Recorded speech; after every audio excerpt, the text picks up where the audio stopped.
Welcome to the Dead Pair Podcast, energized by KLMO Game Boy US, with your hosts, Jason Rambo and Sean Alley. Coming in hot with the 411 on all things sporting clays. Your go-to source for information, education, and entertainment, from the new shooter to the seasoned competitor. Oh, I'm a junkie, man. I want to play with the buttons. He just likes to throw people under the bus. If you're not used to that yet. That's part of the show. Does your brain hear what your mouth is saying? Hey, I'm going to call Dave when the podcast is over and ask him what half the words are. Let's rapid fire. Let's do the hot seat. Let's get her done. Often imitated, but never duplicated. And now, it's showtime!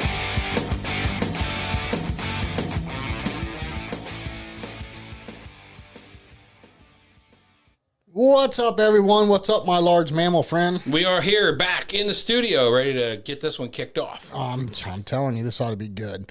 Hey, before we call Chad or get him on the phone or whatever, we're going to break right into Tourney Talk real quick, like. All right, now opening up on Score Chaser, the Caribbean Cup at Vero Beach. The RC USA Cup at South Florida Gun Club is up. Jack Link's 2023 is up.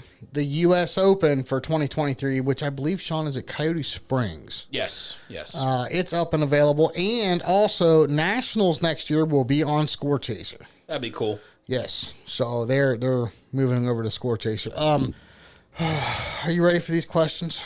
I don't know. We've been kind of dancing around this episode for the last 5 months. 6 months. Yeah, 5 or 6 months. Yeah. So I guess no time like the present. Yeah, and since our supposed-to-be host is missing in action, we got Mr. Roberts to do it. Yeah, Chad will be good at this. Absolutely, I think so, too.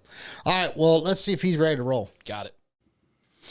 Well, we're waiting on Chad to get here. He's running a little bit late, but I think shouldn't take too long. Wait, Jason, what the heck is that?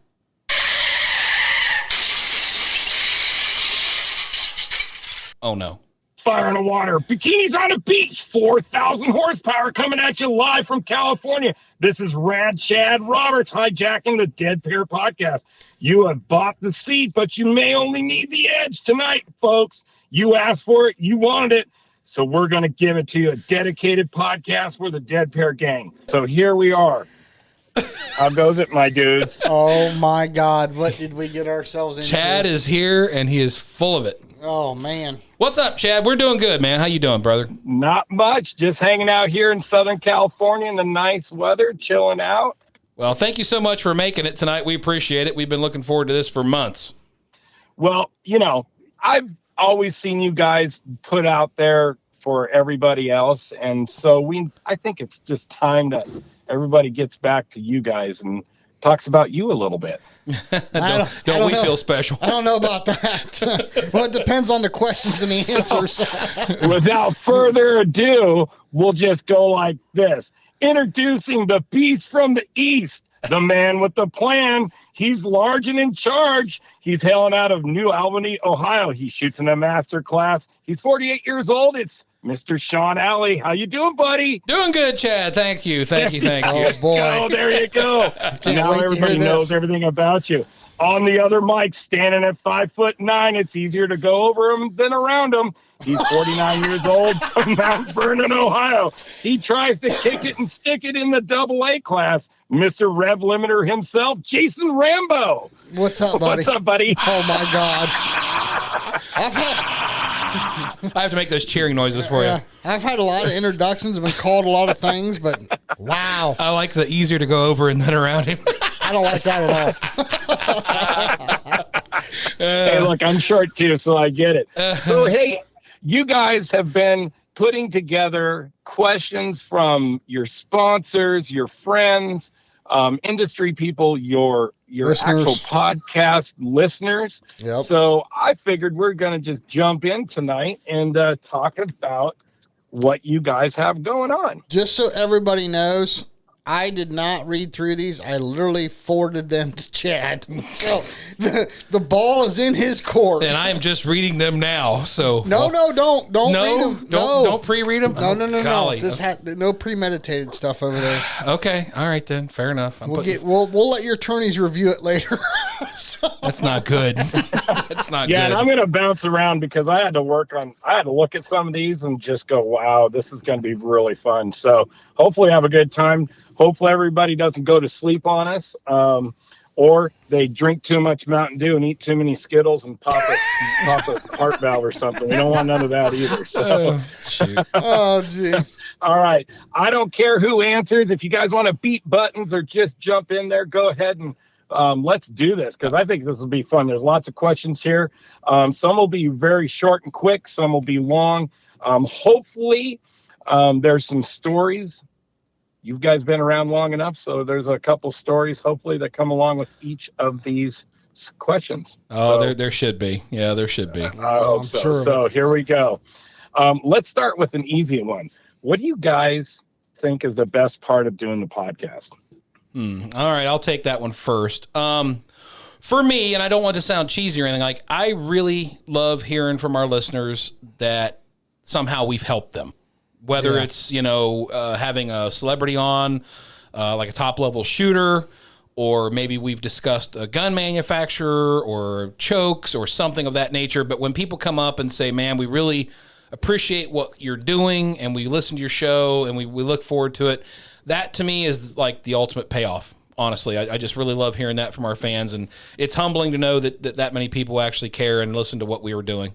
Yeah, I'm going to kind of reiterate a lot of what Sean said. We get emails from fans. I got to quit saying fans, listeners, excuse me. And they tell us they bought the products from our sponsors and, it's really helped their shooting, or us having a certain guest on, or, a certain coach on or whatever has really helped them. And that to me is the whole reason we started this. Yeah, it reinforces that we're doing the right thing. Right, exactly. And then when we go to a shoot and people are coming up to us and they want to shake our hands and they're always thanking us. And that to me is fulfilling. Yeah, it really is. And it's a little humbling because we're just two regular average blue collar guys, man. A little humbling. It's very humbling. Yeah. So, yeah. Well, especially if they see Jason shoot lately. Oh, man. Boy, It's already going off the rails early on. At least we know what we're in for, Jason. Let's just. I want to hang up on him, but truth hurts, So. Hit the buzzer. And. No, just kidding. I know how hard it is, man. We all struggle sooner or later in this game, and it's pretty cool. So yeah, that's why we keep coming back. All right, let's move on to something more fun. Let's talk about the stuff that everybody loves to talk about. Let's talk about guns. So you guys shoot some real high-end guns. I know, Sean, you shoot a DT-11, I believe, still. Yep. And Jason, you shoot a Kolar. I don't think, because I haven't been around you guys for that long, but I believe you guys didn't shoot those guns when you first started. Kind of walk through the process of how you guys may have made mistakes or didn't make any mistakes, but how you guys went from the guns that you started out with to why and what you're shooting now. Well, the very first time I ever shot sporting clays, because I didn't know any better, which was, Sean, 95? Yeah, probably. I think the very first time I ever went was with a pump gun. And it was like, okay, well, this isn't going to work. So I ended up with a 1187 Sporting Clays model. And then from there, I went to a Browning, I think it was called an Ultra Gold Sporter. I think it was a 525 Satori is what it was. And loved the gun, shot it for the longest time, had no idea about fitment. That didn't come until later. And then once Sean and I started getting into tournaments again in 17, that's when I decided I wanted my forever gun. Of course, that's been replaced already. Yeah, I was going to say, your forever gun's taking a back seat. Yeah, so then I ended up with a Kolar. What was the second part of the question? Well, your journey, like why, and you went from a pump gun to a Kolar, but why? Like, is it what caused you to do that?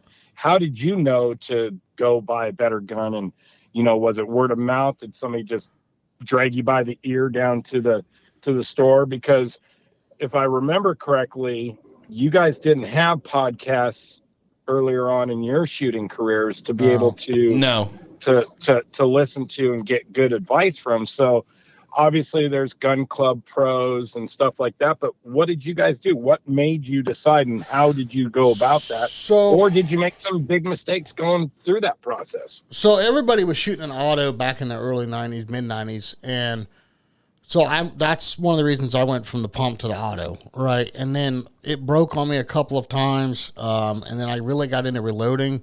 Going over and picking up shells wasn't real fun. So that was part of the reason. The breaking on me was part of the reason why I went with the over-under.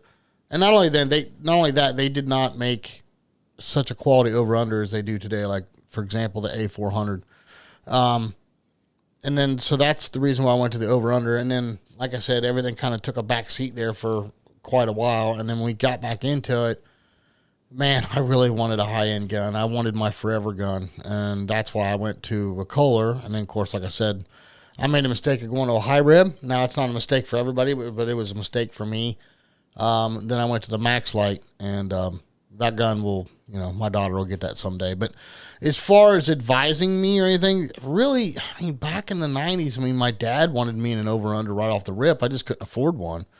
I mean, I think I bought that gun new back in the 90s, and it was like $1,600 or $1,700, and the auto was only $600. You know? Sounds about right. And when you're also talking back in the 90s, that was $13 an hour with high wages back then. Oh, so, heck yeah. Just time frame. Didn't know any better. Learned a lot along the way. Of course, there we go again with spending money in the wrong direction. I think that was probably the basis of our decisions, really. Yeah, definitely. And for me, I mean, basically, my first gun that I ever bought for myself when I was 18 years old, I bought a Beretta A302, which is the great-granddaddy of the A400. Good gun, too. I still have it, and my son shoots it now occasionally, so it's still around and still doing its thing. I took it, sent the barrel down to Briley, put choke tubes in it because it had a fixed modified choke. And then I've always been kind of partial to Berettas. For whatever reason, they fit me well. I shoot it with them well. When I got back into it, I went ahead and bought a 687 Silver Pigeon, and that gun didn't fit me real good. I didn't know what I know now, and when the opportunity came up, I found that DT11 that I shoot now at Pacific Sporting up in Michigan, and bought it, had it shipped down here, got a good deal on it. It was used at the time, but it was almost like brand new. Like somebody had it for maybe a year or less and got rid of it. Probably didn't have a flat of shells run through it, to be honest with you. And I had to learn to shoot a high rib gun, and it was a little different, but actually at this point in my game, I prefer the high rib, and it's just, again, maybe it's because I'm a bigger guy, longer neck, longer torso. Things are a little bit different for me than most average people that are not Shrek sized. And I've done pretty well with it overall. I mean, it's got me from, let's see, I think I went from C class to master class with that gun, and still have it and shooting it today. Nice. That's very cool. So you guys like shooting, I take it. We do. Just a little bit. We do. Are you addicted to it? Do you find that now doing a podcast and you basically had to dive in, a lot more shoots, a lot, more people know who you are.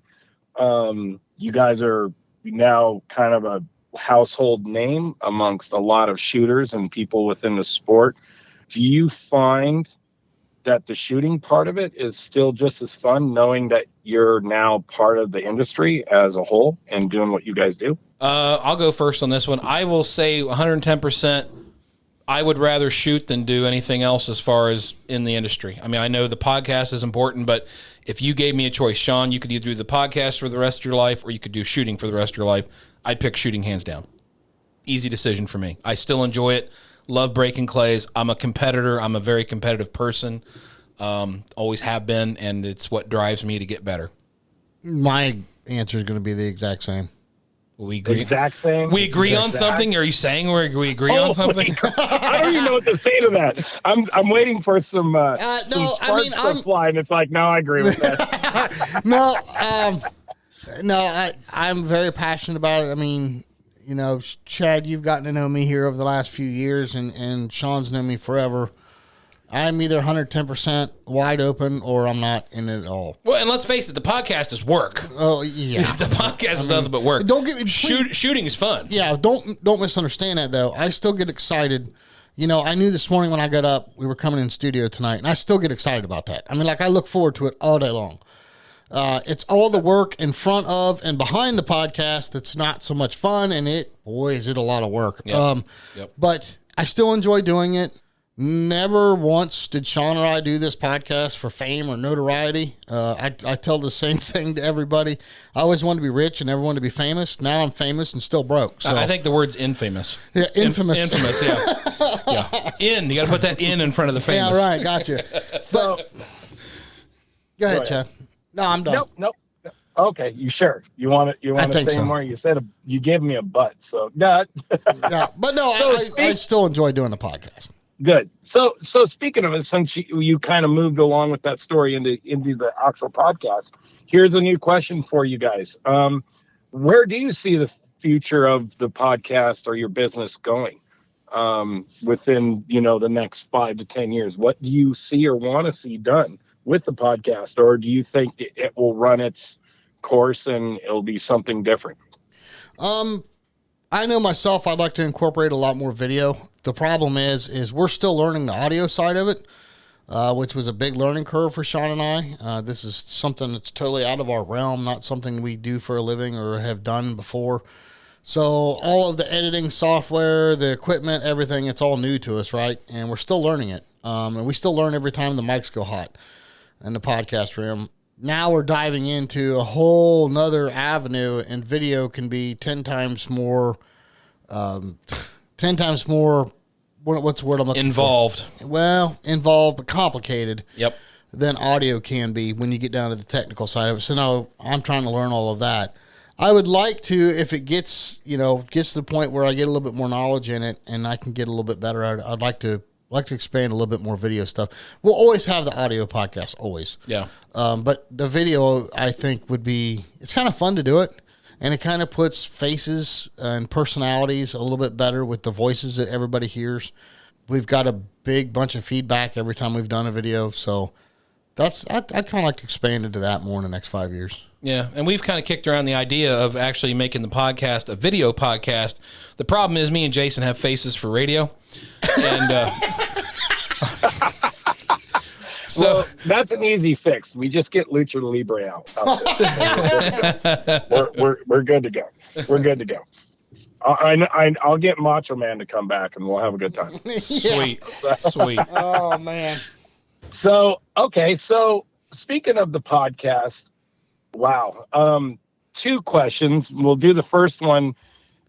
Who's been your most favorite, or maybe, because it could be a 2-part question, maybe a most influential, and okay, let's do that 2-question part. So who do you think's been the most influential person on your show to date?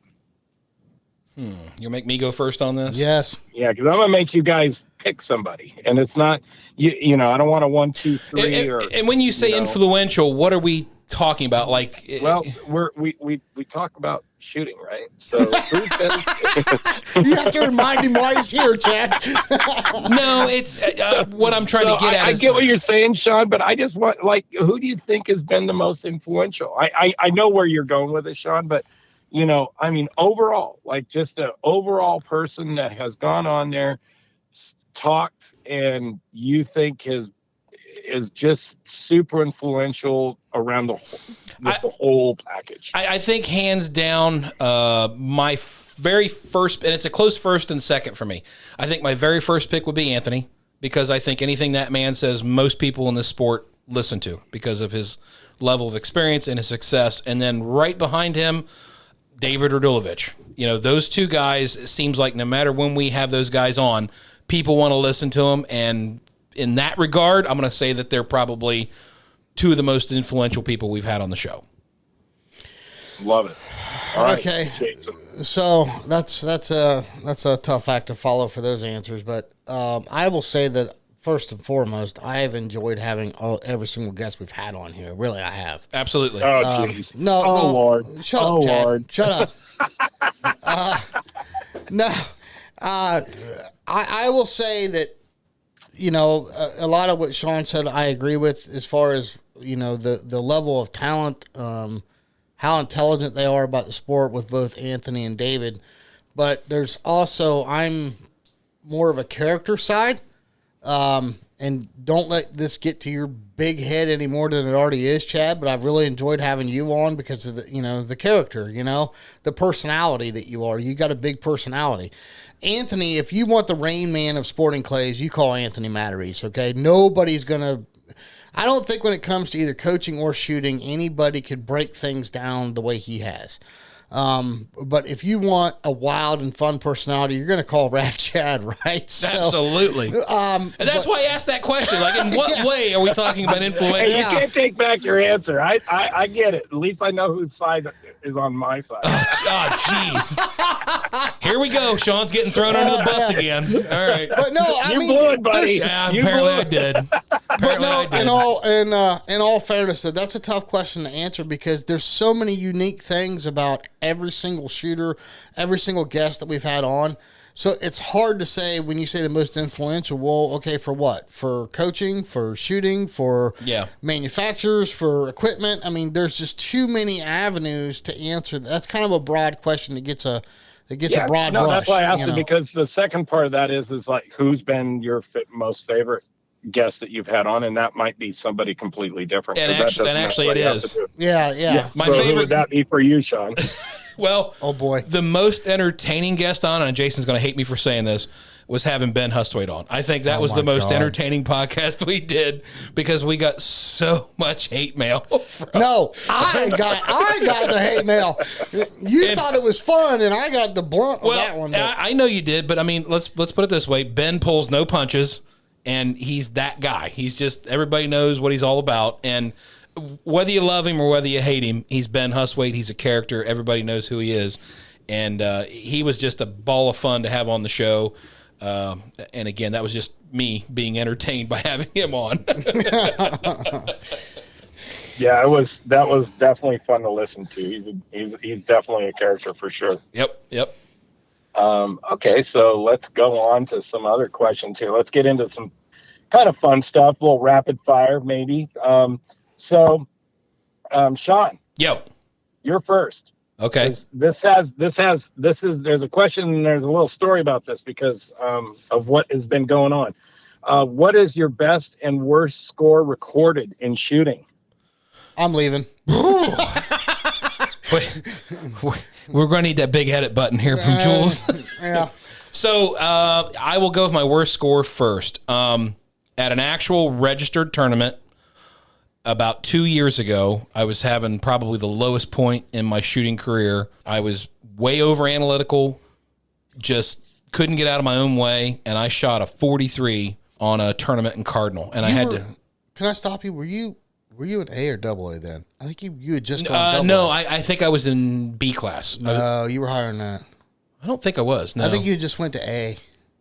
Well, okay. Anyway, go ahead. It was either B or A. I'm pretty sure it was B. But anyways, the point of the matter is that I had been trying to learn so much and put so much in my brain that I was actually being counterintuitive to my shooting, and I was being way mechanical, way too much analytical, and I wasn't allowing the natural, my natural body movements and stuff to happen, and trusting my body to just kind of do what it needs to do.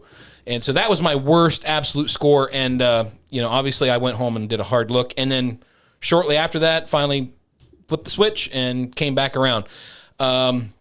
So for my best score, actually just here recently, and I'm just going to throw this out here. I know it's not a 100-bird course, but I won HOA at the Indiana State Shoot just last weekend. Yeah! Yep. That's what I was waiting for, baby. Yep. Congratulations. Thank you. Shot a 47 out of 50, and nobody got near me. I mean, the 46, I think, was right behind me, but I was actually really surprised that some of the big-name shooters that were there at that shoot didn't crush me on that. So that was a humbling and pleasing result. So I was very happy with that. Oh, officially on air. Congratulations. I know I've told you in private. But thanks, buddy. That's awesome, man. Yeah, and actually, we're gonna talk about that a little more here in a bit. Yeah, because I'm hoping you dig into that because he's made some comments in the past. That, I know. So we're moving on to you. All right, Mr. Rambo, Mr. Rev Limiter, first lowest tournament and highest. First tournament I ever shot. There was me, Sean, and our buddy JD, and I think we were like 42, 43, 44. That's between the three of us. I don't remember which one was which, but I was one of those, and obviously that's a pretty pathetic score. But the highest, Sean backed me up here, was it the 94 that I did not turn the scorecard in? That's right. It was either 92. I think it was either 92 or it might have been a 94. I don't know. I can't remember. It was now. a 94. No, I've posted a 92. So Okay. 94. Yeah, your highest registered was when you won Ohio State and FETASC, right? No, that wasn't the highest registered. That was a 90, and I registered a 92. Oh, okay. Got it. But the one that I didn't turn in would have been the highest, and I swear it was either 93 or 94. Okay. So since we're now there, and and our listeners have heard that you guys can actually shoot. Sometimes. I know you guys.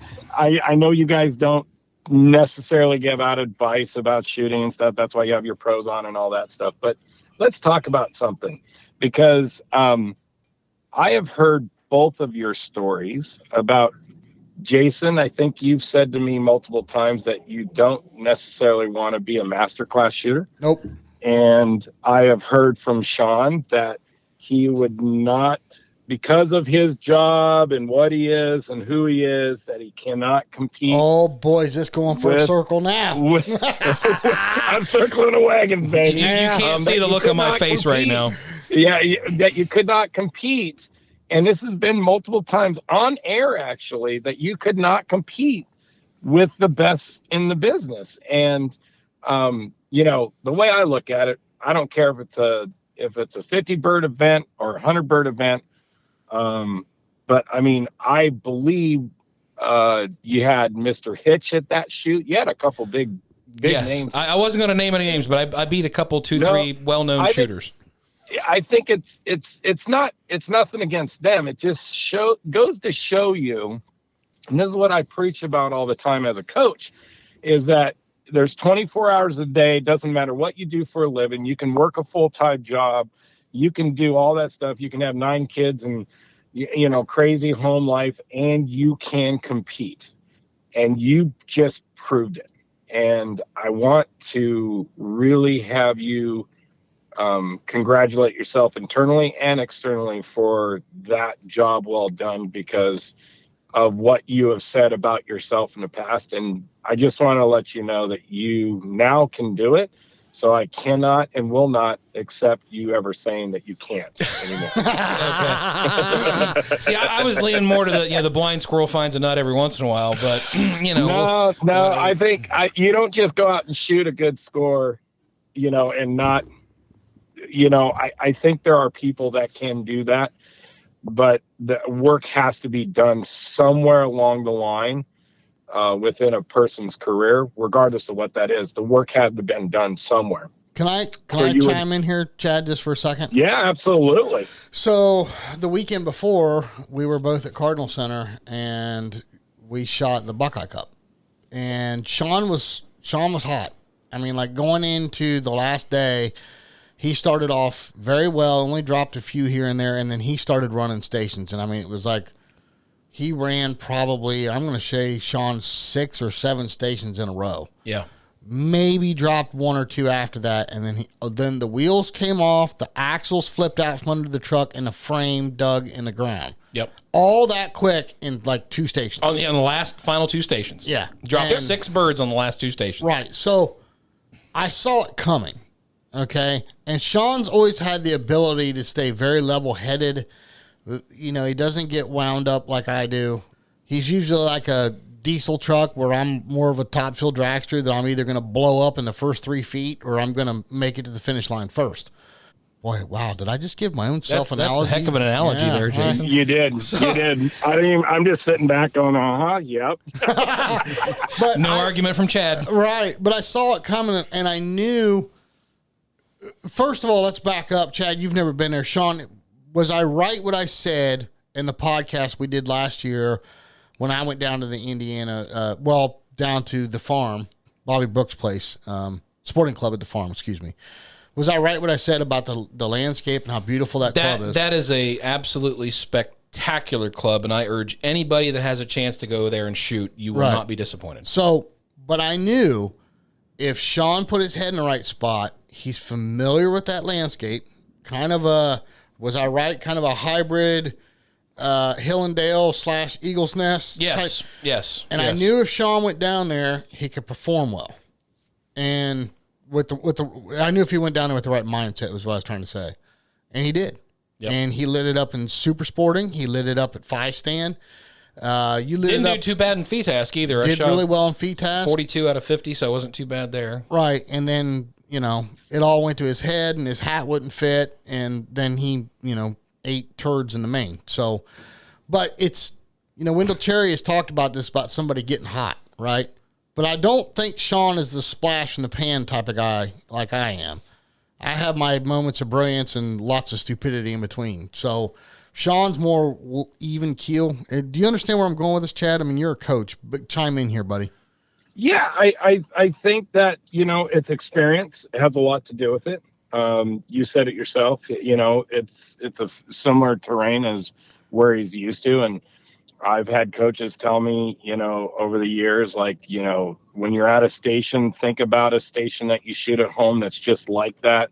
So, and all you're doing is helping with confidence, right? So you're just constantly giving yourself, that praise and that, that upward, not give up, being positive, affirmations about everything you do, and just being, I'm sure Sean in this situation, he probably didn't even know he was doing it, but he was probably out there going, man, this place is beautiful. Oh, this is, I feel really comfortable here. I'm shooting in a place that's probably very similar to where he normally shoots, and he doesn't even know he's thinking about that.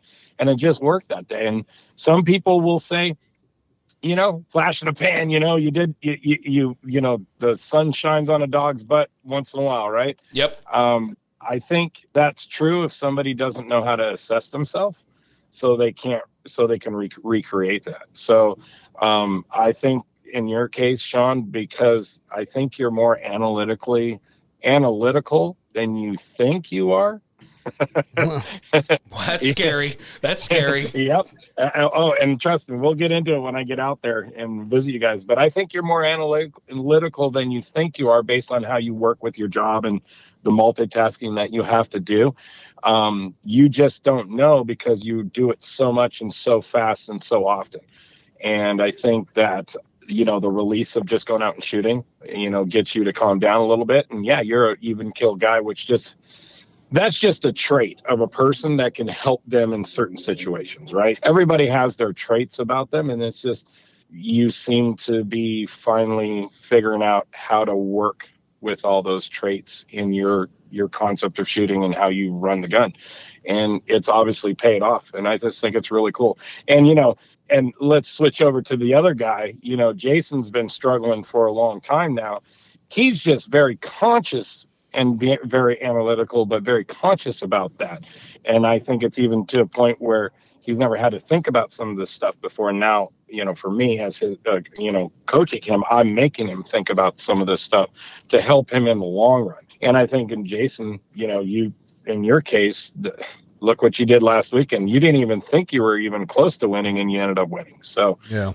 Again, congratulations to you too. I think you both are starting to see all the work that you either have done in the past or what you're doing now, and it's kind of clicking, and it's always a work of progress. And I think you two are at a situation where you don't have too big of a head to not want to learn something new or extra or different, and you guys are just taking it in, and I think it's pretty rad. So but I wanted to bring all that up because it was part of one of the questions, but it was also, I think you do what you guys talk about. And so it's important that you're not just some guy sitting on the sideline being, armchair quarterbacks and online keyboard warriors about the game.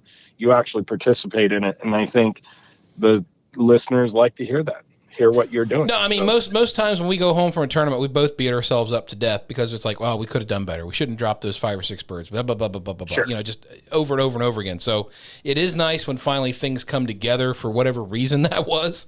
And it's very rewarding to feel like, okay, maybe I do know what I'm doing to a degree. But and obviously lots to learn. And just think, you know, when one of you is not doing that very well and the other one's doing it well on the weekend, at least you have somebody to hold you. Oh boy.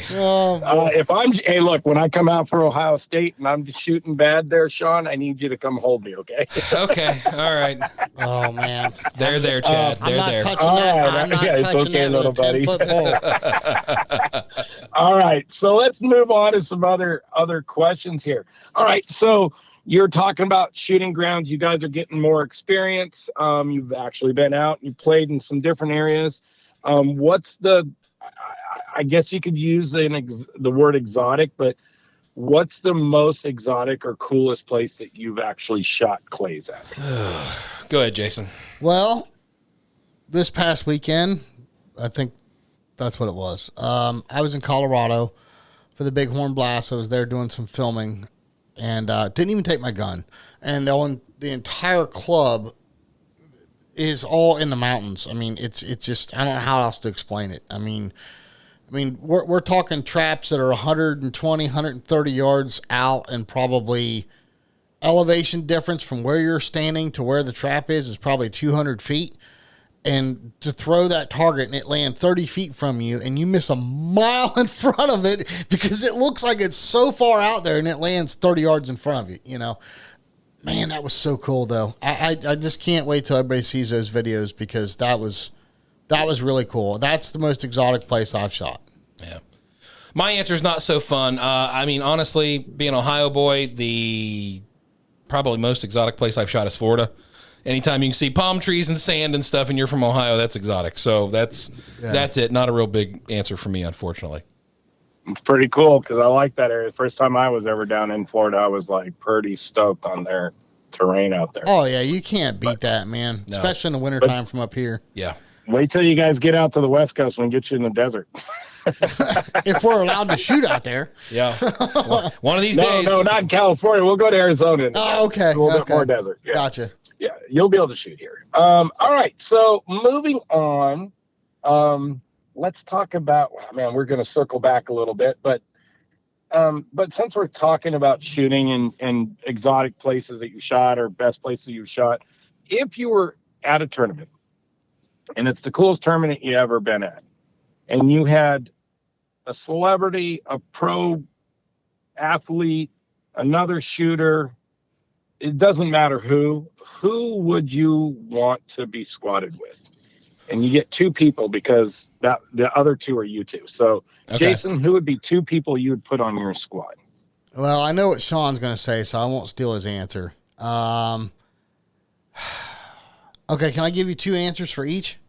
For each person? You're going to speak for Sean? No. 2 people for each answer. You said shooter, celebrity and a shooter. A celebrity and a shooter. Oh, I don't care how you do it. It's just you get 2 people to put on your squad with you and Sean. Okay. So who would and it can be anybody in the world. Okay, so as far as pro shooters go, either Anthony or Bill McGuire. I think both of those would be just a hoot to shoot with for different reasons. And as far as a celebrity goes, because I've met the guy and I spent time with him and I know how cool he is, I would definitely say, without a doubt, Guy Fieri. That he's the coolest celebrity I've ever met in my life. And to be honest with you, everybody that's listening to this, he's one of us. He really is. He just was fortunate enough to make it. He's like an 870 pump king, isn't he? Yeah, but you know what? That guy is so much fun. I don't even care what score I would shoot. I mean, that guy is just a blast to be around. I mean, that's awesome. So that's one celebrity. As far as another, that's my final answer. All right, Sean. All right, who do you got? All right, celebrity-wise, I think for pure entertainment factor, I'd have to have Uncle Ted Nugent, come on and shoot with me. I think. Oh, man. I think I just only. I What don't a even good know. choice. I don't even think I could finish the round. I'd probably be laughing so hard just because of what he does and how he is. I think that'd be so cool. He'd be using his 870 like a guitar. Right, yeah, shooting flaming bow and arrows and stuff like that, like he does at the concert. And then as far as a pro shooter goes, yeah, I think Anthony would be really, really cool to shoot with. But there's so many guys that I really respect. Corey would be cool. great. Brad would be great. Chad would be great. I mean, dude, all you guys that used to work in the PSCA and stuff, you guys kind of went through a whole period there where that nobody else has seen or done since. So I'm sure you guys have just a ton of stories. Ben Huswaite would be another one that would be a great shooter to shoot with. You know what else would be great? What's that? Is if you could keep me from getting divorced by pounding on that table with your arm every other minute. All right, sorry. You know what? You know what I got to go through every time she edits one of these things? I know. I'm sorry. I've got that nervous twitch there when I'm doing So this speaking of a question, that just brings up another question. If there's one thing you could change about your podcast, which would it would be? Jason? I'm out. I'm out. I don't have any regrets because, like Sean always likes to say, you don't know what you don't know. And so for that, I don't have any regrets on the podcast. I'll take that back. I do regret offending some people. I never meant to do that with our guest, but just by having a certain guest on. But like Sean says, you don't know what you don't know, right? That's just all I'm going to leave that at. I'll let you answer from there, Sean. Okay, no problem. If there was one thing I would change, I would love to be able to set a schedule for a guest to come on our show and they actually stick to it.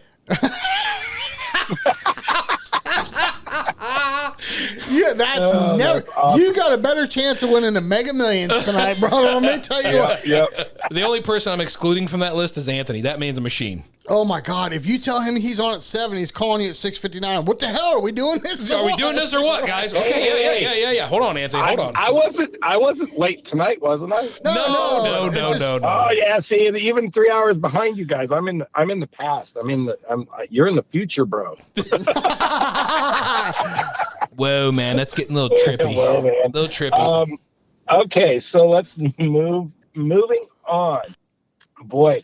Okay, kind of goes along with, who you're shooting with and stuff. What event do you guys look forward to the most each year to shoot in your short career that you guys have had in shooting?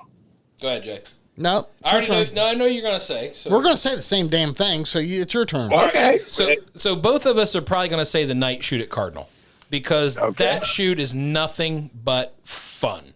It doesn't matter what your score is. It doesn't matter what anything's going on, but everybody that's there is there to have a great time. And we proved that. I mean, we went out and shot with David last year. And that was a circus act. Yeah, there was absolutely no point in the shoot where David took anything seriously. And we still had a ball. I mean, he can hit more targets goofing off than I can trying. So, we had an absolute ball, and the food's great, the atmosphere's great.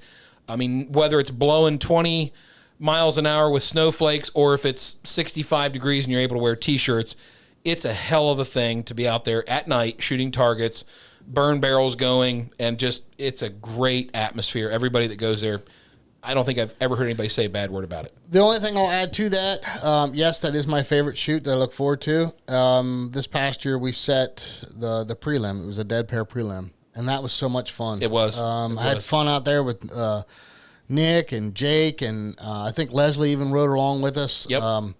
And Luke. I mean, that was a ton of fun setting targets and then going around the course and seeing people shoot those targets. And, some of the people, they saw us pull up and they would go up and they'd view their show pair and they'd turn around, look at us and smile.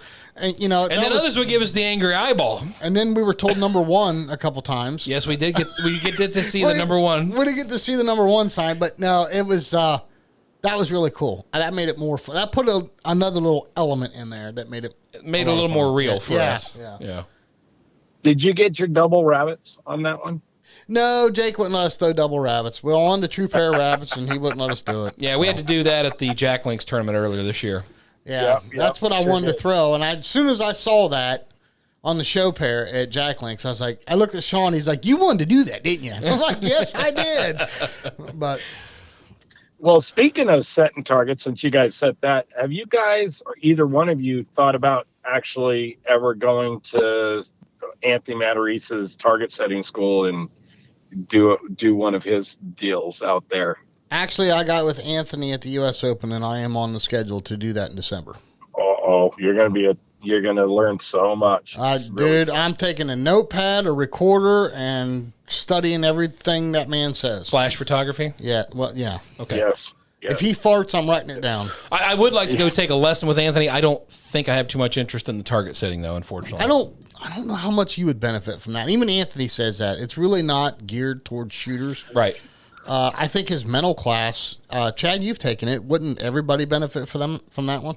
With the amount of mental, coaches out there, I think Anthony has so many clients that have either paid or gone through some of these different mental programs that are out there. So what was cool is that I think he has some really good insight from what he has experienced with his students that have done those different programs, whether it's overseas or somebody else in the U.S. And it just enhances, because he's touching so many students and from all walks of life. And I think some of these people have spent the money and done all these different programs because they're students of the game and they're learning and learning and learning. And I think it just enhances what he puts out there. And I'll tell you what, I think it was 3.5 hours of absolute just amazing stuff. And I think anybody and everybody could benefit. It was a full class, I can tell you that much. He gets that many people. So, and I was able to shoot a tournament there same day. And I tell you what, it was just a fantastic. It was on par with anything he would set, two things, twofold. It was on par with anything he sets at one of his regionals. And number two, we got to go through the whole course on how he set each target on the whole course the next day. And so you really get to see the ins and outs of how they trick you. And it's pretty cool. So I learned a lot, and I don't plan on setting targets. So I'm glad you guys you're thinking about it, Jason, or doing it. Yeah. And Sean, just listen to what Jason has to say. I'm going to charge him. I just need the cliff notes. Just need the cliff notes, Jason. That's all I need. All right. So moving on to something cool and fun. So, all right, you got a gazillion billion $1 million, and you guys are super geeky, big horn rim glasses engineers, and you can make or build anything you want, and you're that good.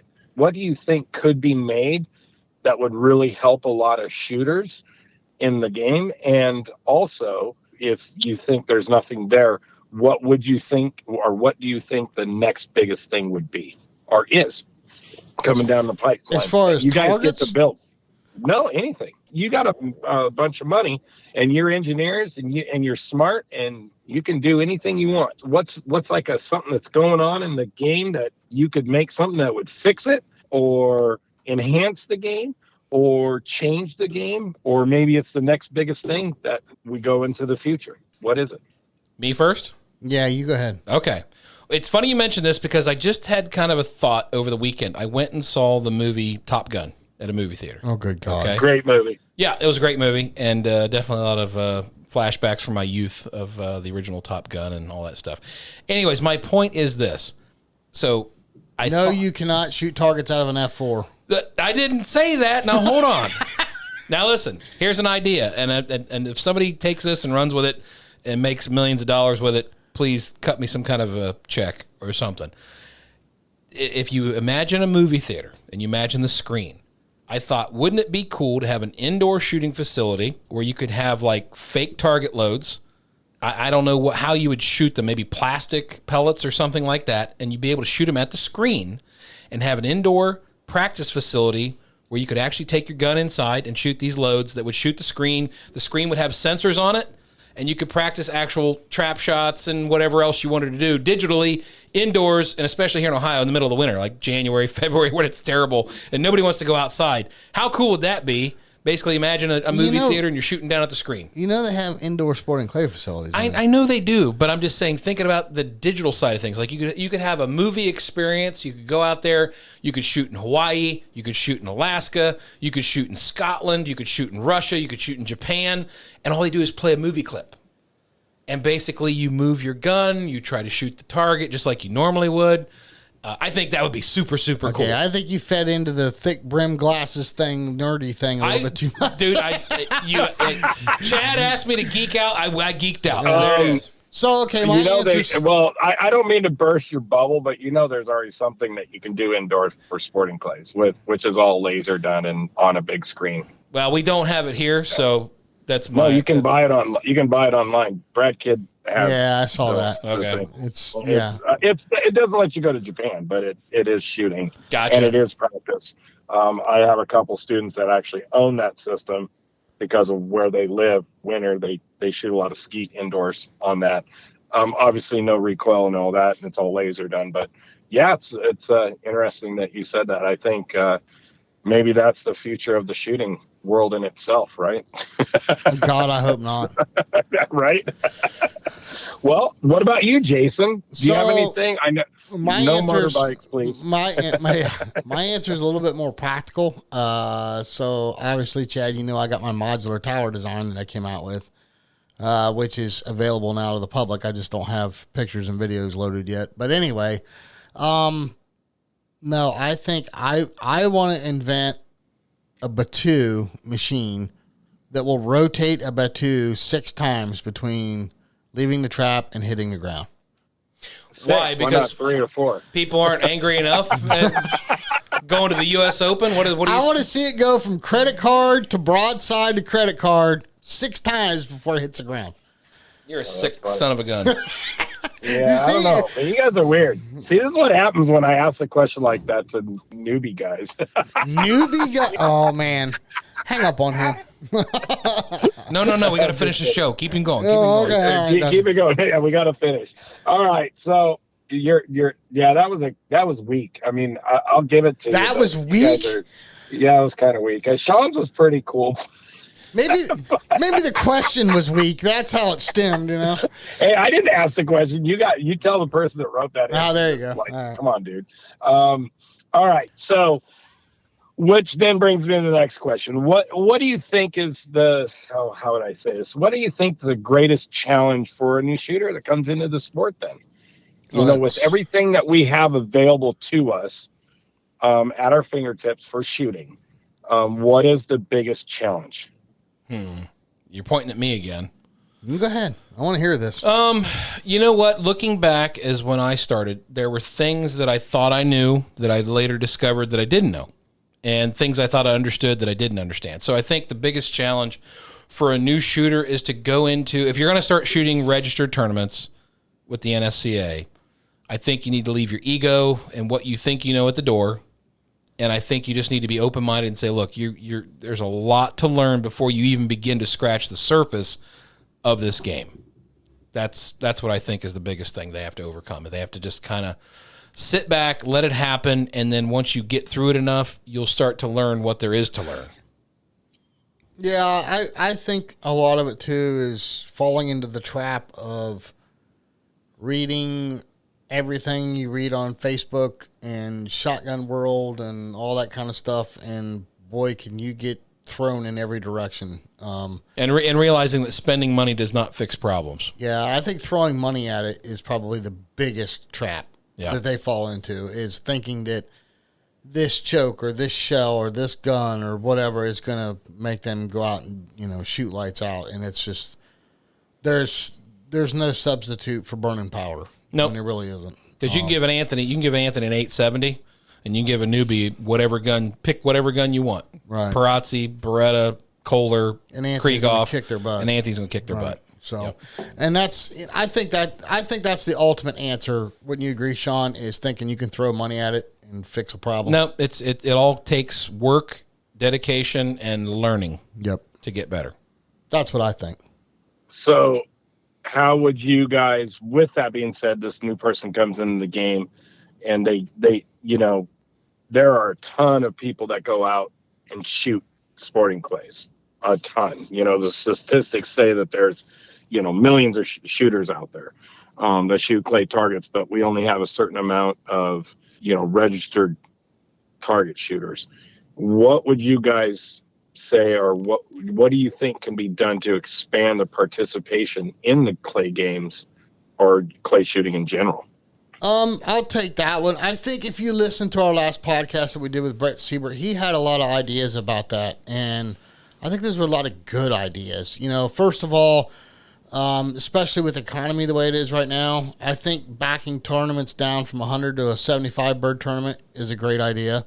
I think, them having what do they call that? The introductory weekend or whatever, Sean, where they brought in all these new shooters and they signed up how many D-class shooters in 1 month? Yeah, it was 350 or something like that. Some kind of a record, yeah. Yeah. I think clubs hosting events like that where it's solely focused on it. Anybody can come. A master's class shooter can come. They can come compete in the tournament. But to try and solely focus on those new shooters and go out in groups and let them shoot their first registered targets and kind of explain things and walk things through. Man, there's a big part of me that still thinks it's grassroots. It's taking your buddy that's never done registered targets before and, man, come shoot this tournament with me. Just give it a try. Come on, you'll be on my squad. I'll walk you through it. I'm going to be shooting with you. I'll shoot in front of you. You can see how I do things. That kind of I still think it's grassroots is the best way to grow the sport. Yeah. And I also think that the other thing is, too, that if you bring new people into the game, I think, number one, the veterans, the seasoned pros, all those guys need to keep an open mind because at one point we were all there. We were the new guy. And instead of getting on the Facebook forums and the other places and disparaging them or maybe looking down at them or saying, man, what, you don't know anything. Be more welcoming, be more, open arms, because the way that this sport grows is if the people in it accept new people coming in. And I think that has a lot to do with people feeling a little intimidated. A lot of people I've talked to said, hey, man, come out and shoot a tournament with me. And they're totally intimidated by it, until they do it. Once they do it, it's fine. It's getting them to cross the threshold and actually do it for the first time, and then I think it sells itself. Cool. Right on. I like your answers. They're good. I don't know if they could be better, but they're good. I'm joking. All right. So, okay. Well, speaking of what can be done, more done, you guys came out with a podcast. You obviously trying to reach that newer shooter, that competitor, or somebody that's on the edge of starting to compete. You guys have expressed in your past that you had listened to other podcasts and kind of gave you it kind of gave you a little bit of a push to get into the game. Do you think it's, as far as podcasts are concerned, that they have to compete with one another, or should there be more? I mean, is it more better, less better? One or two that just everybody listens to because, the information is good? What is your view on that? I'm going to answer that right after this segment.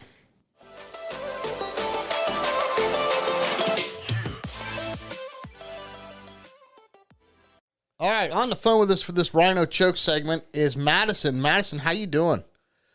I'm doing good. Actually, just woke up. Oh, geez. Caught you early bird, huh? Yeah. Well, hopefully you got enough energy to get through this little Rhino segment we're about to do with you. Can you tell our listeners a little bit about yourself, where you're from, and what class you shoot and all that stuff? Well, my name is Maddison Galindo. I'm 17. I've been shooting for about 6 years right now. And then in skeezer shooting, I'm shooting junior varsity or senior varsity. Just depends who I'm shooting with. Awesome. So what school do you shoot for? I shoot for Wilson Hall, and then my club team is Featherhorn Young Guns. Gotcha. Well, what got you into shooting, Madison? What was the big push that made it happen for you? Well, I loved hunting when I was younger. That was probably my favorite thing to do. And about I think my 6th grade year, I heard for shooting for the school about my 6th grade year, I heard on the announcements that there was a shotgun team, and I sat in my locker and I just debated it. And I told my dad, I went home, I said, I'm going to shoot. And then I signed up for it. He gave me one of his old guns and we went to practice and I started shooting and I just fell in love with it. Awesome. So let me ask you this, Madison. How did the whole Rhino Chokes thing come about? How did you learn about Rhino? So the first time was the Junior US Open last year, I think. Yeah, we met my dad talks to everyone and met him and we just started talking and I went and met all them and we just started talking. They're like, you need to try out my chokes. And this was right before I was about to shoot day 2 of it. And I went and did practice 5 stand with his chokes and loved them. He let me borrow them for the shoot. I shot one of my best scores. And then I went back and I made my dad write a check and I was like, I want them. So do you have the elite set? Is that what you're shooting? Yes, I think so. I don't have them with me. Yes, I do. Okay. Gotcha. Now, do you have a favorite constriction or which chokes do you use the most when you're shooting? I like my favorite, by far my favorite, is I think it's 017. It's the one that compares to skeet. Okay. If it's the one that compares to skeet, that'd be the 07. That's the blue one. Okay, 07. Yeah. Oh, okay. What numbers they are. Yep, there you go. Awesome. So do you have the Rhino barrel porting or any other work done by Rhino? He ported my barrels and then he put, I can't think of what it's called. He did the back where it adjusts to my shoulder. Okay. I can't think of what it's The comb or called. the butt pad or? Yeah, that's exactly what he did. Oh, okay. Gotcha. So Madison, if you were talking to another person out there, I mean, obviously you went out, tried the chokes, and you were very happy with them. Obviously, you shot a good score, as you said. But if you were talking to somebody else that was considering Rhino chokes at this point or Rhino barrel porting, what kind of advice or what would you tell them? I mean, try them out. They've worked for me, and I've had a bunch of people shoot my gun and like them, and then ask where they're from, and they go and get them. So, I mean, it's like family there. We invite them over to eat with us every shoot we see them. They always let me go try out their things. It's really increased my scores. Like that's really the proof I have that my scores have gone up since I started shooting their chokes. Awesome. So That's I'm very thankful for them. Very Good deal. cool. Yeah, they're a good group of guys, that's for sure. They really are. Well, Madison, thank you very much for spending a few minutes with us. We appreciate it, and we look forward to seeing you out at a shoot soon. Thank you so much. Bye-bye. All right, we're back. Chad, repeat the question. You were asking about competing podcasts. So when you guys first started, there was, I think, only one podcast out there. And, you guys got a thought in your head of starting your own podcast. Now with there being 2 big prominent podcasts out there, do you think there should be more? And if you do, is that good competition? Is it something that could get confusing to shooters, or is this sport one of those types of sports where 1 or 2 podcasts is all it can really handle? So what do you guys think about having other podcasts out there that have a different formula but are really good podcasts? Well, I mean, I'll take this one first, Jason, if you don't mind. Go for it. So, Jason was a big fan of Behind the Break, and he got me turned on to it. I started listening to a little bit of that before they ended the series. And then at that point, that's when we were discussing the fact about starting our own podcast. And then, of course, Justin came back with Shotgun Sports USA.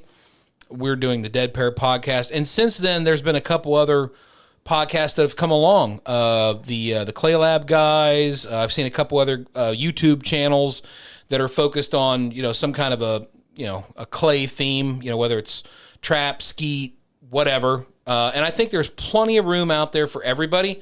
I think the biggest thing is, in my opinion, is what your focus is. And, you know, and I'm not saying there's a right or wrong answer here. It's just Jason and I's pretense on this whole thing, our mission statement has always been to try to grow the sport, bring new people in, and introduce it to people that aren't aware of it. And I think that that's been basically what has driven us this whole time. Now, there's nothing wrong with anybody else and what they're doing. It's just that's what we feel we could do and do well, since we've already kind of been there, done that. We've made mistakes, and we want to try to maybe help people from making those mistakes, and then also maybe hopefully giving them good information before they get too far down the rabbit hole and spend money the wrong way. Jason? Yeah, I'll agree with what Sean said. The thing I'll add to that is I honestly believe that having multiple podcasts is a good thing. You know, it's not a competition thing. It never has been, at least for Sean and I. No. We're not in competition with anybody. You know, I think the more the merrier. Look, not everybody likes Chevrolet trucks. Not everybody likes Dodge trucks. Not everybody likes Krieghoffs. Not everybody likes Winchester. It's okay to have different brands. It's okay to, you know, look, there's diehard trap guys that don't want anything to do with sporting clays, and there's diehard sporting clays guys that can't stand trap. Yep. Okay, it's no different. I think, honestly, I think if you're really into the game and you're really knee deep into it, you're going to listen to all of them, because if you get one thing, if you learn one thing out of a podcast, then it was worth your time to listen to it. Absolutely. And whether it's our show or Justin's show, or, you know, if David ever does anything again, or, you know, the Clay Lab or whatever it is, if you've learned something that's going to help you in your shooting or in your gear setup or whatever, or maybe you learn about a tournament, you know, or learn about a new facility or whatever it is. Or a coach that you can go learn from. Or a coach you can go learn from. You know, I think that's awesome. And I think it's good for the sport. Too many people get wrapped up into this guy versus that guy.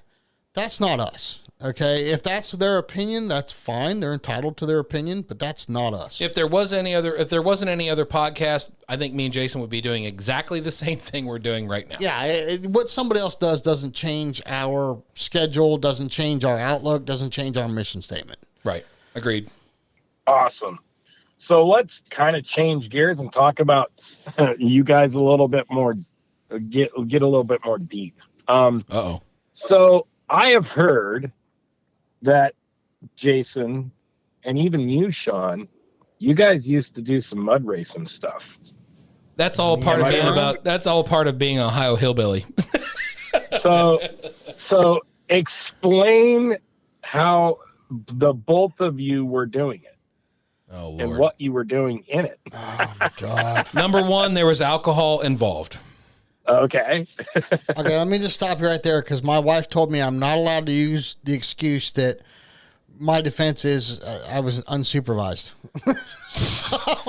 But you were. Well, at the time I was. That's true. Okay. No, so mud racing, sometimes it was side by side, sometimes it was single lane. It's basically drag racing in the mud. How I got started is a really long story, but my uncle had a 4x4 funny car. I chased him around for years and helped him and was part of his pit crew. And then I got into it in the mid-'90s, which is when Sean and I were shooting sporting clays. And if we weren't shooting sporting clays, we were at a mud race. I raced competitively for about 6 years, and then I put that up and went back to motocross, which, oh boy. But anyway, yeah. Right. Oh, boy. And then if a title is worth its weight in gold, I was president of Buckeye Valley Mud Racing Association, and we actually put on races. Sean was the associate director of Buckeye Valley Mud Racing, and he was also our announcer. So, and he did a fantastic job. So I guess you do have a little bit of microphone experience. A little bit. I was the one that was dumb enough to skivvy up that freaking tower on a ladder, and then carry up the PA system and everything up 30 feet in the air, and then that was what I did. That was fun. So how much horsepower did your car have? My truck? Or truck. I'm sorry, truck. Okay. It wasn't. You're saying it's not an electric vehicle. He was in the pro stock class. He wasn't in the big boy class. Blown, little zoomy headers and all kinds of good stuff.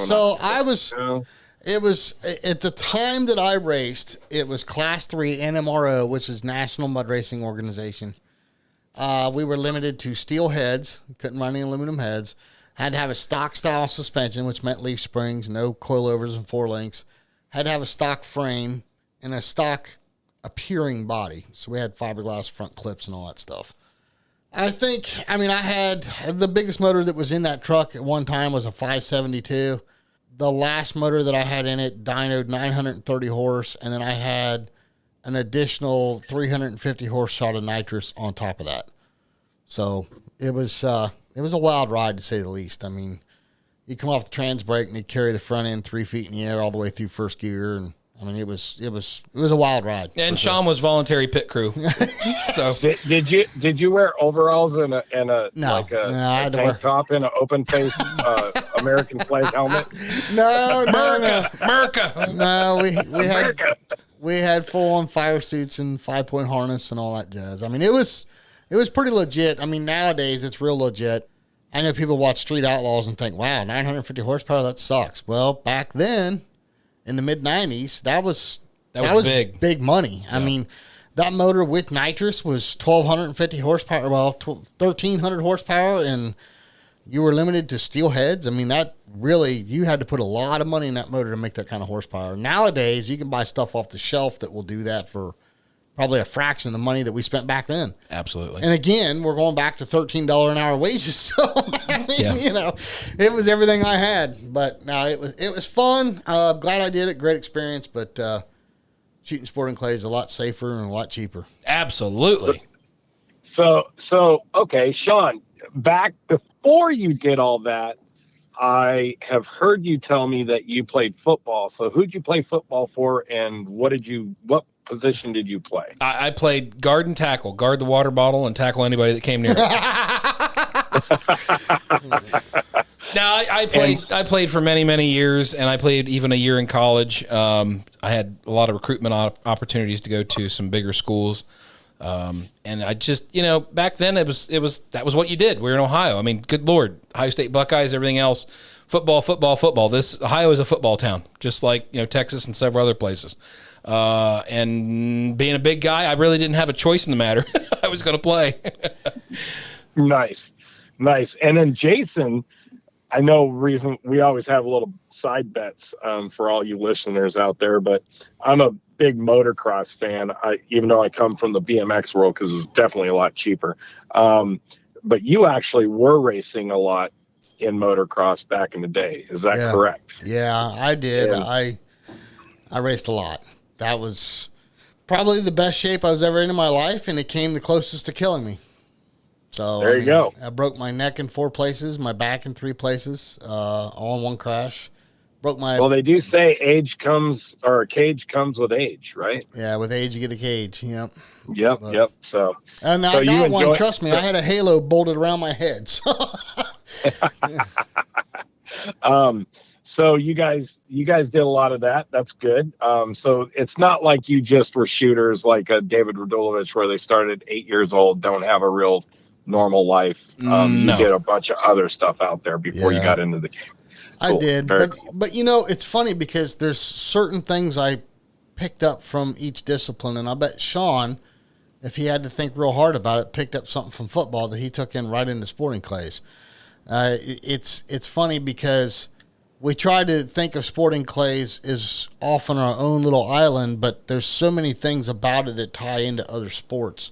A lot of what you can learn from other sports, the mental side of it, or the training side of it or something. There's something that goes along there that's similar. And it's funny what you can pick up and bring from another discipline into sporting clays. Well, and I also wrestled, and I would say probably above and beyond football, I would say wrestling is probably more close and akin to sporting clays, because you're basically one man against, everybody else.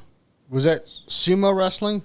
Shut up, Jason. Did you have like a diaper and a Braxton man bun going on? No, I didn't have any of that going on. It was traditional wrestling, high school wrestling. All I know is if we ever go shooting in China, you have to wear that kit, or if we go to Japan, we got to wear that kit. And I want to be your manager. Okay, all right. Go out there and do the leg stomp and everything. Okay, all right. We'll have to try that. I don't think I can do that anymore. But we'll. Biggie boy, you come here. All right. So it brings me to not the end, but it brings me to the rapid fire section of the podcast that you do with all your people that you have on the show. So I'm going to do it for you guys. And I might add some other stuff in there. So along with what you normally ask. So Jason, if you don't mind, you want to go? Sure. You want to go at it? Sure. All right, here it comes. What's your gun, make, and model? Kolar Max Light Sporting. Barrel length. 32 inches, ported by Rhino Chokes.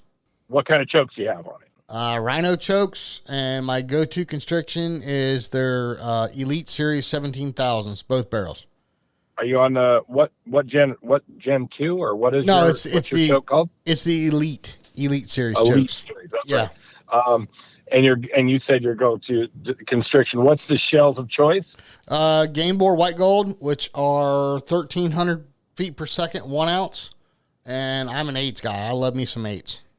Love you some 8s. I like it. What kind of glasses do you use? I have the Ranger React prescription glasses, which I'm still the guinea pig in the testing phases of that. But yeah, they're the Ranger React prescription, and they are the Edge model. Nice. And I have both the skull and the, what's the other ones, Chad? The wrap around your ear and the regular ones. The skulls and the cables. The cables. Yep. Yeah, I have both frames. Okay. Nice. And what vest do you wear? Bear pelt, baby. Love me some bear pelt. Have you got the BP2 yet? Not yet. It's coming now. I just talked to Eric the other day. It is on the way. Yeah, mine is too. I'm pretty excited about that. That's going to be awesome. What is your ear protection? I have the Odo Pros, the Phantoms, and they're not the regular Sound Gear Phantoms. Odo Pro specifies the technology that they put in them. But I have the Bluetooth model, and I was really, I've said it before on this podcast, I was really leery going into that because I'm real weird about noises and distractions, but I'm telling you right now, I absolutely love them, and I wouldn't trade them for the world. What's the music you have playing on there whenever you play? It depends. It honestly depends on where my rev limiter's at that moment. If I'm rev limiting, then I'm playing something slow to try and bring me down. If I'm tired or if it's getting towards the end of the round, I'm playing something that, Braxton Oliver would be proud of me for, something heavy metal to get me back up and running. Okay, so what's in your range bag, and what kind of range bag do you use? I don't even know the brand of it. It's huge. It carries way too much stuff. I could probably rebuild a small block Chevy.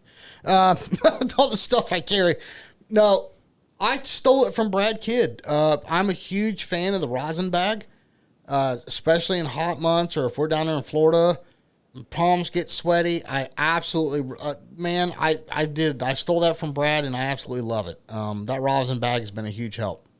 That's the only thing you have in there? That's, you're supposed to ask what's the weird thing in your bag, so. Oh, the weird thing. Oh, yeah, what's something weird you carry in your bag that nobody else would think about? Well, I know we were going. That's right.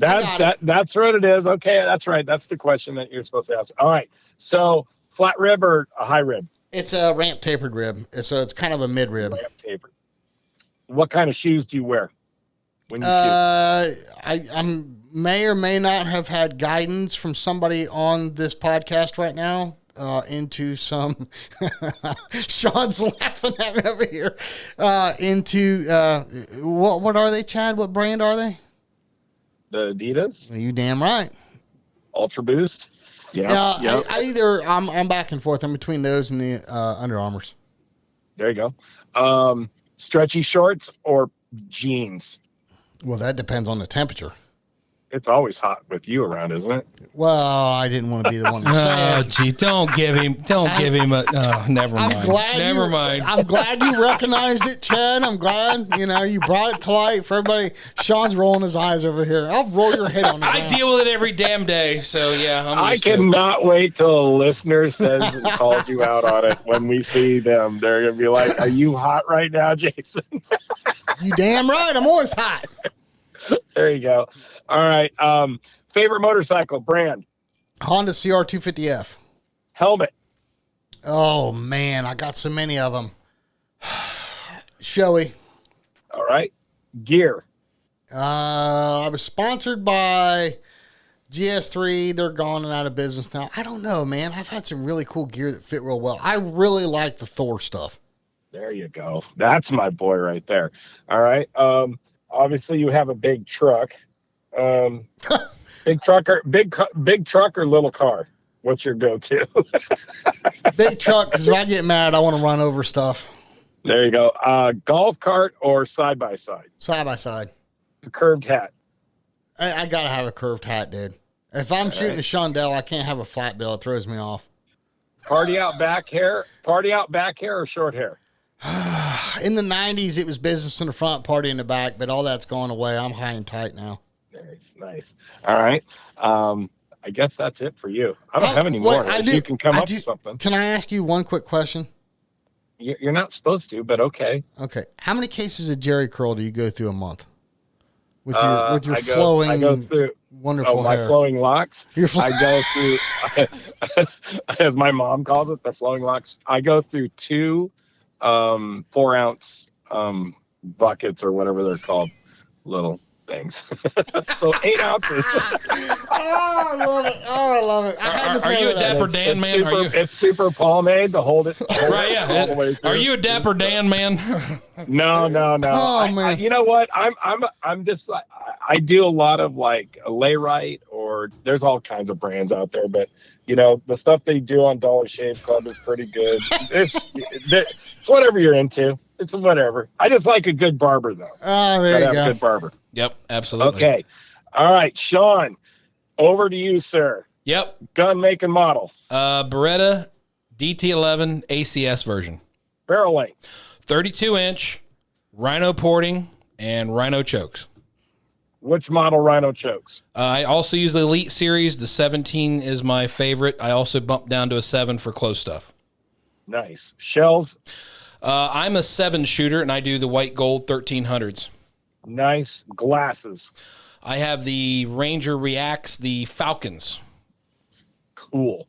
What's your go-to lens of the Reacts that you like to wear?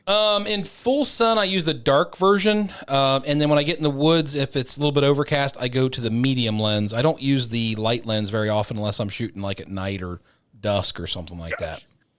Vest? Bear pelt. Okay. Ear protection? Odo Pro, same thing as Jason. I've got the Phantoms, and they're fantastic, man. They're absolutely fantastic. Music of choice when you're wearing them? I don't usually listen to music when I'm shooting, but when I'm practicing, I usually listen to something very, very like classical, like Chopin, Beethoven, Tchaikovsky. Serious? I put something very calm, very soothing, and I just go with the flow. Give me your man card. Screw off, man. This is my answer. Give me your man card. Nope. Sorry. I love it. All right. What's the weirdest thing in your bag? Man, I don't know. The cattle prod or the Vagisil. That's gonna definitely is there a delay on this? Delay. Oh, I'm sorry, buddy. I had to do it. Yeah, I'm sure. I don't really carry anything too weird in there. Maybe some Pedialyte packets, maybe some hand sanitizer. I don't know. Nothing too crazy or off the wall for me. All right. What's your car that you drive? A truck or SUV or car? I'm a truck guy, dude. Have you seen me? No, I have not. he's not- Well, I've he's seen not- you. I've yeah. never seen you in a truck. He's not- Hey, I've seen big, large and in charge guys like you drive little Toyota cars. He's Dude, not fitting in a Prius, dude. It's not happening. I got a 3/4 ton Silverado diesel 8-foot bed crew cab. It's about as big as they come. And he fills the cab. I have a student out here that drives a 500 Fiat electric or whatever it is, the electric Fiat, the little tiny smart car looking one, and he's just as tall as large and in charge. And he puts he has to put his gun on the seat next to him, and he can put no more than 2 cases of shells in that car. Wow. Are you serious? Yeah, and he drives it all over hell and back. I Dude, mean, he's just like, this little thing's a go-kart. So. I might get in it. I'll never get out of it. That's the problem. All right. Let's see. Favorite football team, Sean? Buckeyes. Sorry, I'm not really much of a pro guy. I mean, I'll root for the Browns, but that's a whole thing of suffering in and of itself. But other than that, I'm a Buckeye guy. Sorry, man. Favorite sport outside of shooting to you? I would say college football, but since my son was playing it, I also love to watch lacrosse. I love lacrosse. Ooh, all right. That's very interesting. Hey, that you props- like lacrosse. Props to Sean's son. He is a phenomenal lacrosse player. Yeah, he had several full rides to go to college, and he turned them all down. I'm like, you idiot. No way. Very Yeah, nice. yeah. Why did he turn him down? Is he going to the military or something? Or? No, he wanted to work. I mean, it's just like the age of 18 years old, you absolutely know nothing. And I'm like, dude, you have 3 choices when you graduate high school. You can go to college, you can go to the military, or you can go get a job. That's pretty much what it is. And he decided to go to work. Very interesting. Very nice. Let's see. What else? Favorite food that you, and this is for both of you, so it's rapid fire for both of you. Favorite food that you guys eat on shoot day in the morning? Ooh. I actually love to eat fruit in the morning and sometimes wrap like some kind of a protein bar, power bar type thing with that. I can't tell you. I have to call Joel Donis. Oh, Lord. Sorry. Okay. That's my answer. Whatever. And lots of water. Lots and lots of water. Yes, lots of water. You got to stay hydrated. Okay.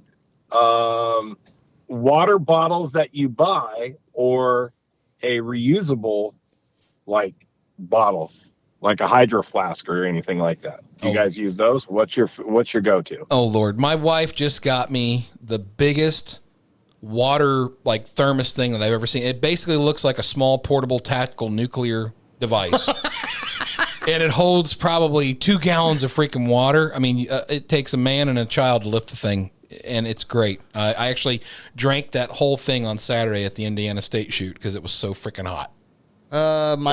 Myself, I'm using Arma Sport in my water the whole day during shooting. So I park the adult sippy cup and go with a water bottle that I can dump my Arma Sport in. Nice. All right. Favorite French fries from a fast food restaurant? Oh, easy. McDonald's. Really? Oh, McDonald's fries. I'm with them. Dude. I'm going to go with Jack in the Box, but that's just me. Dude, ever since...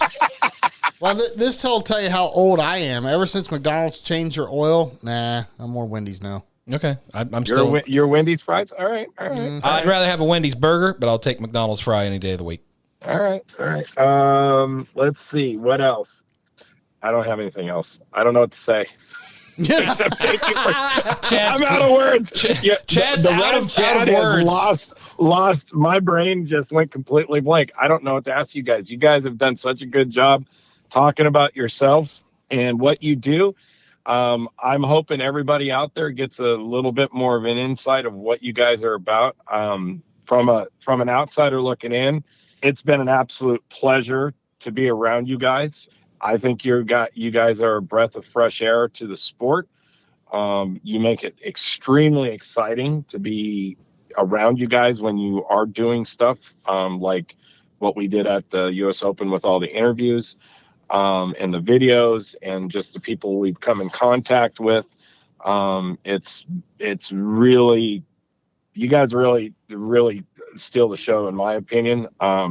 If it wasn't for either one of you, I don't think the show would be successful.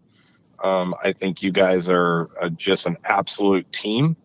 That just it's just unbreakable, and it's really cool to watch how you guys get along. You guys known each other for so long. It's just really neat to watch, and you don't see that too often with podcasts. You know, a lot of them go for a while and then they don't, you know, and I think that it's really neat to see the camaraderie that you guys have, the just the level of attention to how you guys treat your guests. I think it's pretty cool. So with that being said, you guys are awesome. I think I asked every question that could be possibly asked. I'm not sure if I missed anything, so we'll leave it to an open floor for a second for you guys to say any last bits, thank yous to anybody or whatever you want to say. So I'll give you guys the floor, and then I appreciate you guys letting me come on here. You know, I'm looking over a mountain right now, or you know, in Pasadena. Just came from a gun club and dropped the trap off, and I get to talk to my boys in the Dead Pair. It's pretty cool. So I appreciate the opportunity. So floor is yours. Jason, me, you, me. Okay. Well, I would just like to say that this has been a hell of a ride. You know, Jason, I'll give him credit to the whole thing. It was basically his idea that got this whole thing started. And basically because I know he loved listening to Behind the Break and was sad to see that whole thing shut down and felt that there was going to be a hole in the industry. And for whatever reason, he thought that he and I were going to be able to step in and fill that hole. And so far, so good. I mean, I think that we're doing the right thing based on what people are telling us. And it's very, I keep saying it over and over again, it's humbling. It's humbling that we've gotten to know all the top level shooters, even though we are nowhere near where they are. But obviously doing what we do, interviewing the people who we interview, whether it's a shooter, whether it's a vendor, whether it's a coach or anybody, you know, it's just been really cool to get to know the people in this industry, the people in this community. And it's so great to be a part of it. And we say it time and time again, some of the greatest people we've ever met, and obviously just had a lot of fun doing this whole thing, and look forward to doing it in the years to come. So let me give you an example here. I mentioned I just got back from Colorado. Never been there. Never been to Colorado in my life. I've never been to this facility in my life, and had a guy walk up to me wearing a bear pelt vest with Dead Pair on the front of it. Yeah, isn't that weird? Just wanted to come over and shake my hand, and and I was not wearing anything Dead Pair. I had a camera, but he knew who I was. He said, I recognize the voice. Very humbling. But he made a comment that I keep hearing over and over again, that so many people can relate to us because we're not one of the quote unquote pros. Mm-hmm. And people feel like we're more grounded on their level, if you will, and kind of understand why we ask the questions and the way we ask the questions that we do to some of these big shooters, because we're trying to pull knowledge out of them. We're trying to educate people, and it's been perceived really well, and people thank us a lot for it. And I'll agree with Sean. I'm extremely humbled by it. Never did this for fame or notoriety, and just wanted to help people. And it's very humbling when we go out to a club and people thank us for it. The only thing I'll add to that is our sponsors. Wow. I mean, we've got some really great companies that have stood behind us. They love what we're doing. They appreciate us. They've had a lot of response from sponsoring the show. Their sales have gone way up, and that's humbling. Yes. You take, Bear Pelt, they used us to launch their product, and they believed in us, and they stood by us. Eric's coming in studio next week. Yeah, I can't wait for that. We're going to discuss the new BP2 vest that's coming out. Atlas Traps believed in us from the beginning. Negrini, I think, was our very first sponsor. Yeah. And then second to them was RE Ranger. Yep. And then, Game Bore, KL Ammo, Dwight and Doug. Been awesome working with them. Rhino Chokes, they came on board late last year. That was a lot of fun, meeting those guys and hanging out with them at the Nationals. And more recently, Grace with Odo Pro. Dr. Grace, yes. And Folded Wing Apparel. And last but not least is White Flyer. I mean, name an NSCA tournament in this country that does not use white flag. Right. I'm sure there's some out there, but if it's a club of any size, if it's a tournament of any size, they've got white flag targets, and for a reason. Yep. Isn't that funny that there's a sponsor out there that's stoked when you blow their product up? Yeah, I mean, yeah, right. I mean, when Never we thought about that. Yeah, I mean, when we started this, we didn't. I mean, we always hoped we got a couple sponsors, but I just named 1, 2, 3, 4, 5, 6, 7, 8, 9 sponsors. And I think behind us. And I think the biggest thing about it is all these sponsors have great people behind them. Oh, I mean, absolutely. I mean, they are absolutely just fantastic people to work with. And, you know, if you deal with them on a purchase or whatever, they're just phenomenal. Absolutely phenomenal people. Can't say enough nice things about them. So I'll let this out of the bag, Sean. I didn't tell you about this. The individual that came up to me at that shoot had a buddy with him. And you're going to love this one, Chad. He had a buddy with him, and this guy is a scratch golfer like at any course. Loves golf, big time into golf, big, huge golfer.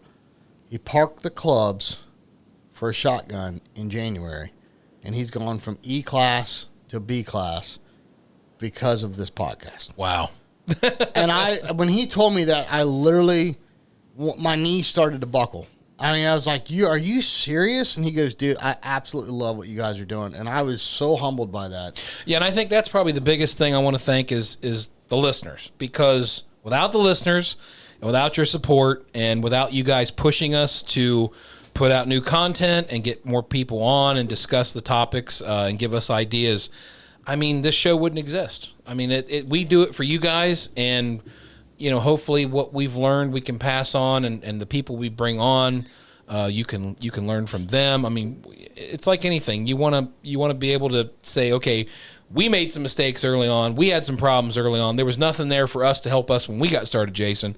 But here we are trying to say, okay, what can we do to help the new guy that's coming into the sport, and how can we make their distance from here to here shorter, and more efficient? And how many times have we turned down a sponsor or a guest because it doesn't fit with what we're doing? It doesn't fit with what we're doing, and it was going to take us in a direction that is outside of our mission statement. Yep. I mean, people have to realize that we've been approached by a lot of different sponsors, and we are very thankful for the ones we have, and we don't ever want to turn anybody away, but we really have to think long and hard to bring people on the show. We really, really kind of have to sit down and think about it, because and it's not just thinking about it. We have to believe in the product. Yeah, we have to use the product. We have to use the product, believe in the product, and when you're out in the course and we're out there shooting a registered tournament, you see us wearing the gear that these sponsors give us because we believe in it. And speaking of that, and I know he's on the line here with us, and he's probably thinking, "Geez, these guys forgot about me."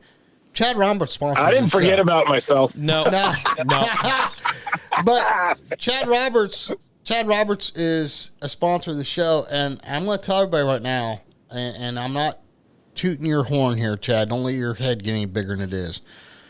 Chad's coaching, even though he's in California and I'm in Ohio, his training programs, his practice regimens, everything, all the literature that he sent me that he composed and he wrote and said, this is what I want you to do. This is how I want you to do it. It's so detailed, so technical.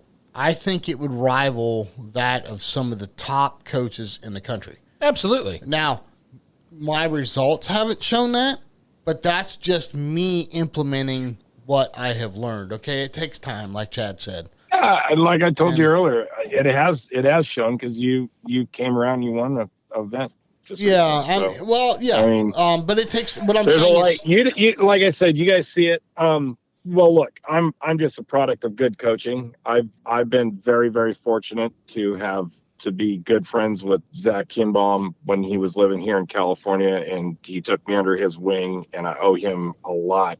And then him pushing me off to Anthony because he wasn't really coaching at that time. And, Anthony listened, whether it was Anthony or, I worked with Ben a little bit. I worked, with Corey and, Wendell. It's all been a journey. It took me a long time to understand that. So, it's not, I guess part of it was, I think we all try to search for the answer. And like you said, sometimes we just try to put money towards it because it'll fix it. And then, as I got better, it was all about just the experience and just the journey. Every part of what I've gone through with these coaches or people who've taught me everything that I know has just been a journey. And I think, for me, passing that forward, paying it forward to the new shooters is where it's at. And that's why I wanted to be part of this show, because of your mission statement. Well, so, and even more so, it's just been easy. So more so than that, Chad, I also want to give you a heartfelt thanks, because when we got going, you and maybe one or two other people were huge in giving us insight in some of the direction and some of the topics that we talked about. Because when me and Jason got started, we knew about sporting clays, but we didn't know sporting clays as far as the community of like the regular shooters that you see out there, and you were able to kind of introduce us to a lot of people. You were able to give us your insights on who to have on the show, what kind of things people want to hear about. And again, we had a lot of questions, and you were always eager to answer and always happy to answer, even though we were probably bugging the crap out of you most nights. And I just can't say thank you enough for, anybody else could have just said, heck, who are these guys? What the heck am I doing messing around with them? And just a heartfelt thank you for you taking the time and it was my pleasure. You guys are worth it. Okay. Well, and this show is worth it, man. It's that good. Well, and because of you and other people like you, it is what it is now. Yeah.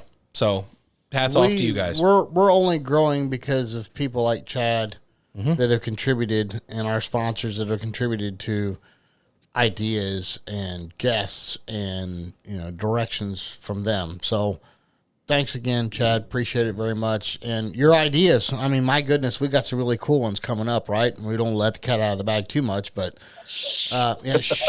don't. We'll see if it turns out good. Yeah.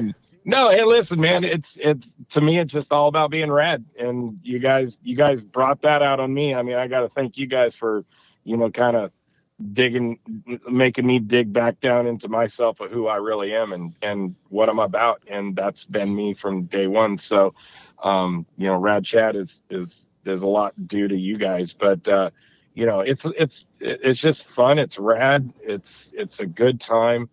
It's learning. You got the whole ball of wax, and it's really fun. So, congratulations to both of you. And thanks, Chad. I'm just humbled to just be part of it in the background, help when I can. And, like doing tonight's thing, hopefully nobody wants to shoot me over this. No, it'd probably be Sean and I that get shot. So. Right. Yeah. No, you guys did great. I think that's, a lot of people don't realize, who are behind the scenes, right? You guys do the camera work. You're doing the videos. You're doing, your wife, Jules, is doing all the fixing of us tapping our hands or clicking our fingers. Makes us sound better than we are. That's basically and it. I tell you what, she definitely does. And the whole what makes it go around, you guys just got it figured out, and it's really cool. And I hope you guys keep going and do it for many, many more years. So, and we'll have another one of these when you guys are even more experienced and you've actually you can say you have arrived or whatever you want to say it, and we can celebrate then. Yeah, maybe we'll do this a year from now. We'll do it all over again. I'm looking forward to it. Yeah. All right, guys. So I'm going to take this. Appreciate it. I'm going to take this SD card and drop it off at the lawyers tomorrow. Make sure. Yeah, make sure there's nothing in there that's going to get us in too much trouble. Right. So there you go. But Chad, you guys are great, and thank you very much. Well, Sean, you say it every week. I do. And I was just going to thank Chad for taking time out of his busy schedule to join us on this podcast. And I hope all of our listeners got a kick out of this, and hopefully maybe answered some questions that might have been rattling around your head about me and Jason and where we came from and how we've been doing over these past 4 or 5 years. And we always look forward to doing this and bringing you guys new content. But until the next time, we'll see you all right back here again on the Dead Pair. What? No. That's not how we end this. All right, so go ahead, Jason. Take someone new shooting. Yep, I know. Take them to a tournament. Yep. And until next week, we'll see you all right back here on the Dead Pair Podcast.